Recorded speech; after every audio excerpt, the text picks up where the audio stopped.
Welcome everyone, it's Haz here, and to celebrate the full launch of Lies of P, I'm bringing you today my powerful advanced build that's strong from early to late game, easy to use, gains access to weapons early, can handle many bosses with ease while ignoring the perfect guard mechanic, and most importantly, it's ultra flashy, so if you're looking for a fancy looking magic/technology build, this is it. Some of the main characteristics of this build is lots of Legion Arm, Fable Arts, and general throwable and consumable item use, since all of these will scale with our advanced stat, and since all of these are mid to long range options, they make the build perfectly safe for beginners too to enjoy the game, but it might require a bit of grinding here and there to keep the items in stock. I'll be going through each part of the build with in-depth explanations from attributes, equipment, amulets, and P-organ choices, so even if you're not looking for an advanced build, you might hear a lot of useful tips that apply to every build. So first, let's start with the attributes. This build I ended up on level 70 for this guide, and our final attribute spread is 20 Vitality, 15 Vigor, 18 Capacity, 25 Motivity, and 26 Advance. I leveled up Vitality and Vigor to their points at the very start of the game, as Stamina and Health are the most useful stats at the beginning when it's still too early for your damaging stats to matter, and I personally found 20 and 15 a good balance, as your health will be enough to not worry about getting 1 or 2 shotted, and your stamina will also be enough to guard and block even boss attacks when you're in a pickle, but if you'd like to be more careful, you can always put more points into survivability instead of damage. Compared to From Software games, I found that stamina isn't so much of a problem here, and so 15 Vigor isn't actually the soft cap that's worth leveling it to, that's more around 30, but like I said, I have found that an overkill, since there will be amulets and other useful upgrades that are more worth it than wasting your levels. Our main stat is of course Advance, and unlike most games, Lies of P doesn't really have the very harsh attribute caps, but instead they constantly decrease in value to a point, and because of that I think a lot of builds are going to be a mix of multiple stats instead of just one to make good use of your ergo. With scaling weapons and Legion Arms, I found that 30 is the attribute limit after which you quickly lose efficiency with your levels, as you start to only gain 1 damage instead of the previous 2, 3, or 5, so around 30 is the time to switch to a secondary attribute, which is Motivity for us. I stop at 26 with Advance, as we will be using an amulet that gives us +4 Advance to make it 30. Advance increases our elemental damage, our main Legion Arms damage, and also increase our Legion capacity, which we'll use a lot and this build is centered around. As we're leveling, it's important to balance your capacity stat to remain under 60% and being overweight for mobility, so keep an eye out for that, and the rest of the level points all go towards Motivity, which gives us bonus weapon damage and also further decent scaling for our Fulminous Legion Arm. Keep in mind, while this build isn't a glass cannon, it certainly isn't tanky, and we use the lightest defense parts to maximize our hit and run style burst damage, so if you need more defense, you'll have to take points away from Motivity and put them into capacity in order to equip better defense parts. Our main weapon for 90% of the game is available right from the first section of the town, the electric coil you can buy from the Wandering Merchant that upon maximum upgrade will have C Motivity and A advanced scaling. While this isn't the highest scaling handle we can use, what makes the electric coil the best choice for advanced build in my opinion is its Fable Art Rush Smash, as it has incredible burst damage that, combined with whichever elemental blade you apply to the handle, will completely destroy monsters, elites, and even bosses, while being a very fast and good gap closing ability. The handle itself is medium weight, with very comfortable standard moveset, and though its range is a little bit on the lower side, its dodge and dash attack movesets are really fast and excellent to get in fast and not feel the negatives of a shorter weapon. The blade can be changed to any other element as you prefer, but the electric coil will be the best choice for more than half of the game, since one of the major enemy types are puppets, and electricity is great against them, but I recommend not switching away from this weapon for all other enemies either, as the electric shock status effect's main benefit is the increased stagger on enemies, allowing us to stun monsters easier and dish out more damage that way, or through fatal attacks, so I actually recommend sticking with this weapon for the whole game, especially since the head's Fable Art is Generate, an aura for even greater electric blitz attack. For alternatives, the Salamander Dagger and the Booster Glaive you can find in Vanini's factory are a good combination if you put the dagger blade in the glaive handle and if you don't like the short range of the electric coil. This should give you a good moveset to charge at faraway enemies that like to charge at you, and the dagger's Fable is a fire aura similar to the electric coil.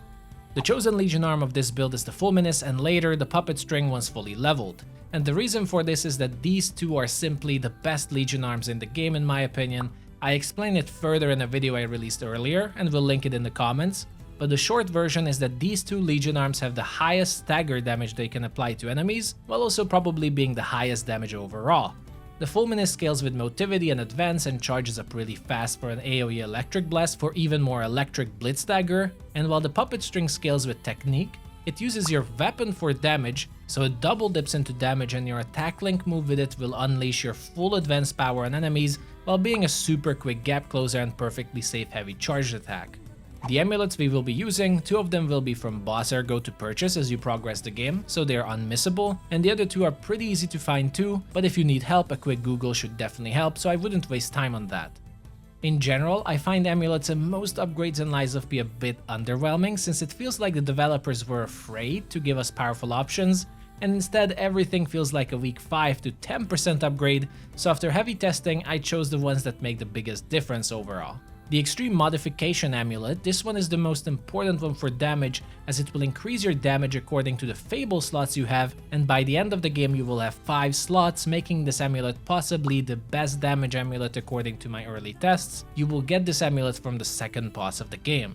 The other 2 minor amulets are the Transformation Amulet for +4 advanced stat, we unlock this pretty late into the game, and the other one is Carrier's Amulet to increase our weight limit so we don't have to waste more points into capacity while leveling. This you will acquire early from a mini-boss. Finally, the Triumvirate Amulet from a late game boss will increase our Legion arm scaling by +1, making them even more powerful, and as an Advance and Legion arms build, this is a no-brainer choice. Like I said, there are lots of options for amulets, but most of them feel really underwhelming or way too hard to test with the game's random damage numbers, but overall I found that it's better to focus on unique modifiers rather than the small percentage boosts, except if you really want more defense and health.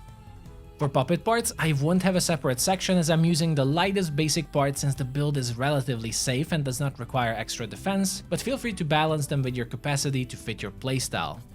Then we have arrived to the main part of building a character in Lies of P with the most important options and upgrades, your Organ Quartz upgrades. Just like with amulets, I have thoroughly tested and spent many hours on trying out the different quartz upgrades, and once again a lot of them feel underwhelming and also a trap to waste your quartz. In fact, I don't recommend almost any of the increased damage or defense options since they are so negligible in my opinion, and instead I recommend taking the options that give you extra mechanics and features. I'll go through the upgrades in roughly the same order I got them, but feel free to mix up the choices in each category depending on your own priorities. Phase 1, I took increased pulse cells for the obvious extra healing charges, with Legion charge on kills and extra Legion magazine efficiency. With a full Legion charge upgrade on kills, you can basically spam your Legion arm even on basic monsters, as they will be recharging it for you, making this one of the best options in the game if you want to enjoy your arms throughout the game and not just on bosses. We also take the Legion magazine upgrade as we'll be using them a lot, and you can easily and cheaply restock them in every store to spam your Legion abilities.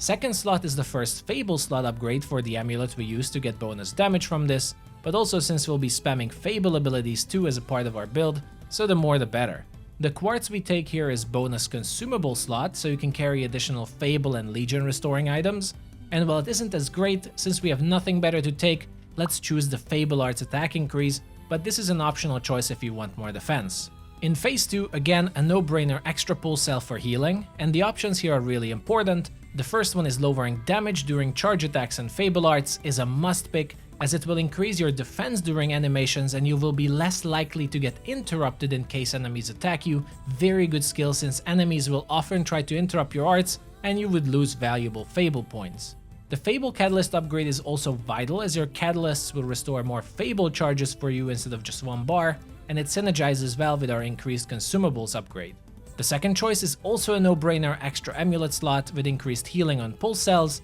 and a +1 slot for throwing items as we will be using bombs and items quite a lot. Phase 3, I start with the bonus pulse cell recover, which is roughly a 20% more efficient healing, with the obvious +1 pulse cell quantity, the second level of your Legion magazine upgrade, and I recommend taking the quick wish stone use if you don't want to spend more than 5 seconds using your alternative to healing and restoring Legion charges for yourself, since the basic cube is complete garbage. Next to that, the bonus cube use is also great since it's basically another +1 healing if you choose the healing stones for it, and this is a fairly optional category since there's not a lot of vital upgrades apart from the increased Fable Arts effect duration. Make sure to pick this one as these will increase your elemental buff durations by up to 10 bonus seconds. I personally chose reduced shop prices here since we will be buying a lot of stuff, but keep in mind this is really underwhelming too, so maybe increased ergo is better here. And you can also choose a personal defense upgrade. I went with the guard regain recovery for extra healing.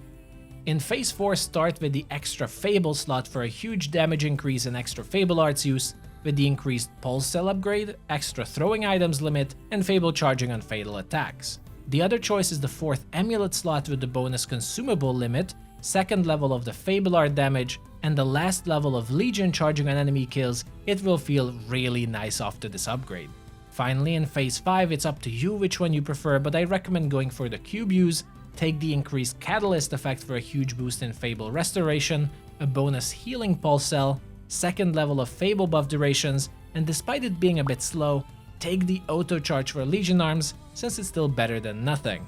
If you have done exactly the same I recommended, your build should be completely ready with 5 Fable slots, 5 to 7 consumables and throwing items to use for bonus and save damage, and your general gameplay loop should be abusing your Fulminous or Puppet String Legion arms and comboing them into the Rush Smash Fable Art of your Electric Coil while restoring your Fable points with Catalysts and throwing bombs at enemies as you prefer. As I mentioned at the start, it's a really fun and safe build, similar to, I would say, magic builds in Souls games, with some melee combat as the game is really centered around that. But your elemental bombs and attacks will deal so much damage that mini bosses and most tough enemies should be really no problem, as long as you keep bombs and items in stock, for which the game has multiple shops, Polendina in the hotel, or the wandering black market merchant in Late Malum district. So without further ado, that's pretty much my launch advanced guide for Lies of P, everyone. Hope you enjoyed it and will like the build. It's an extremely powerful one from start to finish, but as I do multiple playthroughs and tests, I will keep you updated on further options and other awesome builds. And if you have any preferences for the next one, make sure to leave a comment for it. Thank you for watching, you all. Like and subscribe if you enjoyed the video, have fun with Lies of P, and I'll see you all around with some more content and build guides. Take care, and I'll see you the next time.